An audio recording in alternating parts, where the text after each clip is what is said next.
Raz sú to drobnosti, inokedy okatejšie problémy, no odhalia sa až vtedy, keď sa im človek postaví z očí v oči. Aj to je dôvodom, pre ktorý sa oplatí podnikať pracovné výjazdy po jednotlivých mestských častiach. Na mužku si pracovná skupina vedenia mesta v rámci prvého tohtoročného výjazdu vzala okruh sídliska Luhy 1. V mestskej časti Luhy 1 bolo prioritou a je prioritou riešiť statickú dopravu.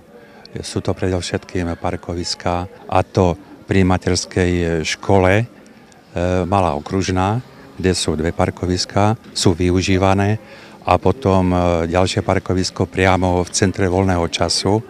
Problém statickej dopravy vyriešilo mesto aj na Nádražnej ulici vylajnovaním niekoľkých miest za domom služieb. Nedostatok odstavných plôch vnímajú aj občania na ulici Generála Svobodu. Zničený trávnik by sa mal na ich podnet premeniť na miesto, kde si majitelia aut budú môcť odstaviť svojich štvorkolesových tátošov.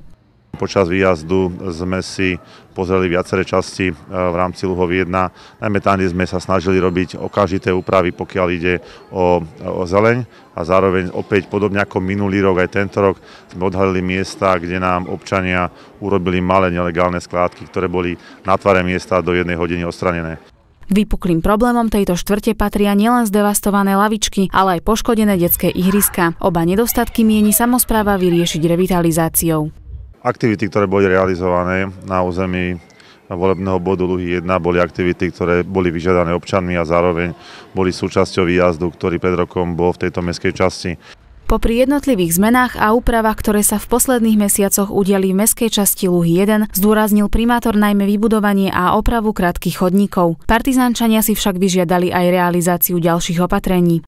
Na podnet občanov boli zrealizované 2 spomalovače, jeden na ulici Generála Svobodu pri kine a druhý spomalovač je na začiatku športového areálu 3. základnej školy pri obytnom bloku 957. Mapovaný počas výjazdov nebýva len exteriér mestských častí. Primátor sa spolu so zamestnancami mestského úradu, poslancami za výbor mestskej časti a kompetentnými pracovníkmi zameriava aj na organizácie a jednotlivé stavby.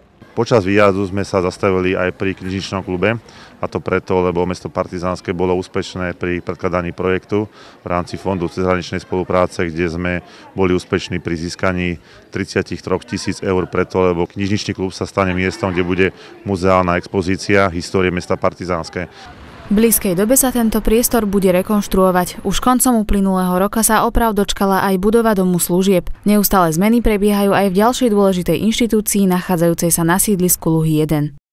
Som veľmi rád, že v tejto mestskej časti došlo aj k tomu, že bola premenovaná základná škola Nádražná na základnú školu Radovana Kaufmana a boli urobené aj práce v rámci správy budovy.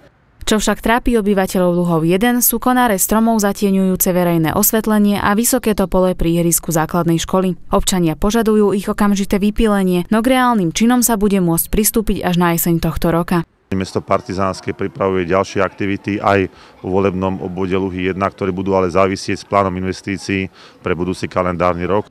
Najbližší pracovný výjazd zavedie kompetentných pracovníkov do mestskej časti Veľké Bielice už 21. marca. Nasledujúci deň sa pracovná skupina vedenia mesta stretne na sídlisku Šípok.